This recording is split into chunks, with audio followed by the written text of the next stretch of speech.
د اذان نیوز محترمو لیدونکو السلام علیکم. په دې هیله چې روغ او جوړ به اوسئ. ښاغلی ذبیح الله مجاهد چې د اسلامي امارت مرکزي ویان او د اطلاعات او کلتور وزارت معین و، د اطلاعات او کلتور وزارت له معینیت څخه د امیرالمؤمنین د فرمان له مخې لرې شوی ده. ښاغلی ذبیح الله مجاهد له تیرو څو کلونو څخه د دښمن هر ډول تبلیغاتو ته د یو سپر په توګه ولاړ و. ذبیح الله مجاهد یوازینی کس و چې ویې کولی شو د دښمن میډیایي منتر مات او خپل ځان بریالی راوباسي. د دښمن د سلګونو تلویزیونونو، راډیوګانو، ورځپاڼو، مجلو او بېلابېلو غږیزو او نورو ټولنیزو شبکو کې تبلیغاتو سره ښاغلی مجاهد وکولی شو دغه ټول موارد خنثی او ځان بریالی کړي. ښاغلی مجاهد چې همیشه سنجیده، پر وزن برابرې او معقولې او په استدلال ولاړې خبرې کوي، د نظام د پایښت لپاره نه ستړي کېدونکې هلې ځلې کړي. دا چې د اسلامي امارت د مشر امیر لخوا ښاغلی مجاهد د اطلاعات او کلتور وزارت له معینیت څخه لرې شوی، ځینو یې دا پیغام اخیستی چې ګواکې ذبیح الله مجاهد بیخي د اسلامي امارت څخه منفي شوی ده او د هغو خبرو له امله چې د نجونو ښوونځیو په اړه یې کړي د اسلامي امارت د امیر لخوا د وظیفو څخه لرې شوی ده. خو داسې نه ده. ذبیح الله مجاهد د اسلامي امارت مرکزي ویان ده او د ډیرو کارونو له امله یې نشو کولی چې د دواړو وظیفو ته په یو وخت کې رسیدګي وکړي. هغه د امیرالمؤمنین څخه خپله غوښتي و تر څو یې د اطلاعات و کلتور وزارت له معینیت څخه لرې او بل نفر ورته وټاکي. ښاغلی مجاهد اوس هم د اسلامي امارت مرکزي ویان ده، خو یوازې د اطلاعات و کلتور وزارت د معینیت څخه د ده په غوښتنه لرې شوی او پر ځای بل کس ټاکل شوی. ښاغلی مجاهد لا هم د اسلامي امارت مرکزي ویان ده. په تیر حکومت کې هر وزارت ځان ته بیل هر ریاست او همدارنګه هر والی، ولایت او هر ادارې ځان ته بیلابیل ویاندویان لرل. که څه هم دغه تشکیلات اوس هم پاتې دي، خو ښاغلی مجاهد په مجموع کې د ټول اسلامي امارت د دریځ څرګندونه کوي او د ټول اسلامي امارت مرکزي ویان ده. ښاغلی مجاهد د نظام د بقا لپاره نه ستړي کېدونکې هلې ځلې کړي. نوموړي په داسې سخته شرایطو کې د نظام دفاع کړې ده چې د ژوند امکان یې ډېر کم و. ان د اشرف غني د ډلې حکومت هم ورته حیران و چې څه ډول یو انسان کولی شي په داسې ډول د ټولو میډیایي چینلونو مخه ونیسي، او ذبیح الله مجاهد ته یې د یو روباټ نوم ورکړی و، ځکه دوی پوهېدل چې انسان دومره کار په یوازې توګه نشي کولی. خو ښاغلی مجاهد دغه ټول کارونه په یوازې توګه سرته رسول، له نړیوالې میډیا څخه نیولې تر داخلي میډیا پورې د ښاغلی مجاهد د غږ انګازو نیولې وي او د هر چا پوښتنو ته به یې ځوابونه ورکول. د ښاغلی مجاهد پر استعداد او استنطاق باندې د هغه دښمنان او د وخت مخالفین هم قانع شوي وو او ده ته یې سلامي کړې ده. او دا انځور راغی ذبیح الله مجاهد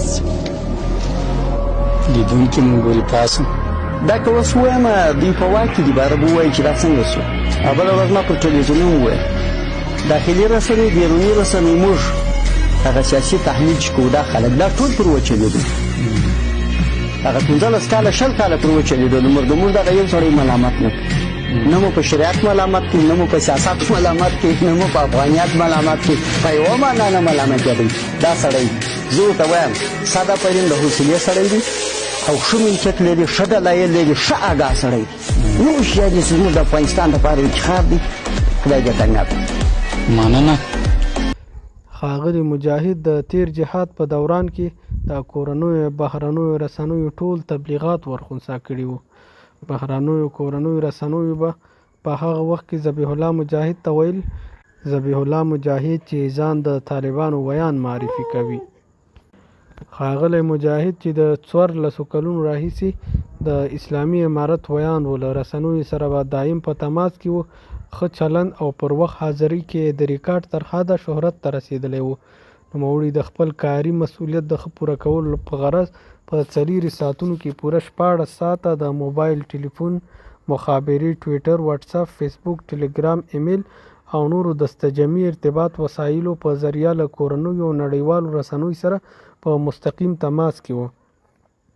په هره شیبه کې چې خبریالانو د طالبانو اړوند کومې پیښې په اړه نظر وپوښتی، نوموړي به یې په هماغه لحظه پوښتنې ته قانع کوونکی ځواب ووایي.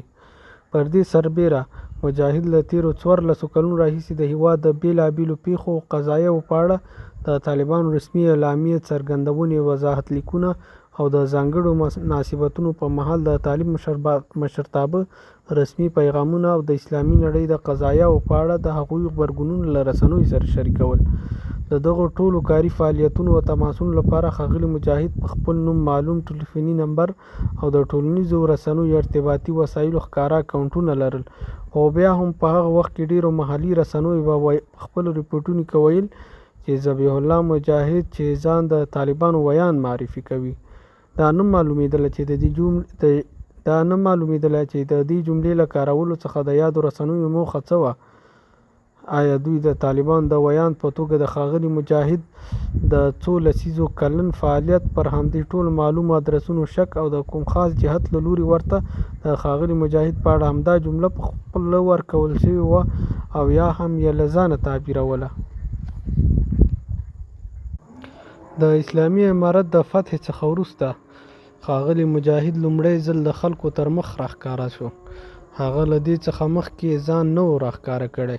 کله چې انتظار ختم شو نو یو کس چې ګڼه توره ږیره یې درلوده، سپینې جامې او تور واسکټ یې اچولی و، توره پټکۍ یې پر سر او څادر یې په اوږه و. د حکومت د رسنیو مرکز کې له 2 تنه نورو طالبانو سره څرګند شو چې خپل ځان یې ښکاره. د هغه څېره د خندا یا مسکا څخه ډکه وه او په عمر کې داسې ښکارېده چې د 40 شاوخوا کې به یې عمر وي. چې کله د حکومت مرکز د کنفرانسونو هال ته ننوت او په هغې څوکۍ کېناست چې تېرو کلونو کې به د افغانستان د جمهوریت ویاندویان پکې کېناستل. ښاغلی مجاهد روان او ډاډه غږېده او په سر کې چې وینا وکړه نو په مختلفو موضوعاتو وغږېده. د ښاغلي مجاهد په اړه حتی نړیوالو رسنیو او استخباراتي سازمانونو هم دا وړاندوینه کړې وه چې هیڅکله ذبیح الله مجاهد یو شخص نه ده، ځکه هیڅکله هم یو شخص نشي کولی چې په دون اندازه رسنیو ته جواب ورکړي. خو ښاغلي مجاهد له خپلو 2 نورو ملګرو انعام الله سمنګاني، بلال کریمي او ښاغلي قاري یوسف احمدي سره یو ځای وکولی شول چې د نړۍ ټولې رسنۍ چیلنج او د دوی تبلیغات بېهوده او له منځه یوسي.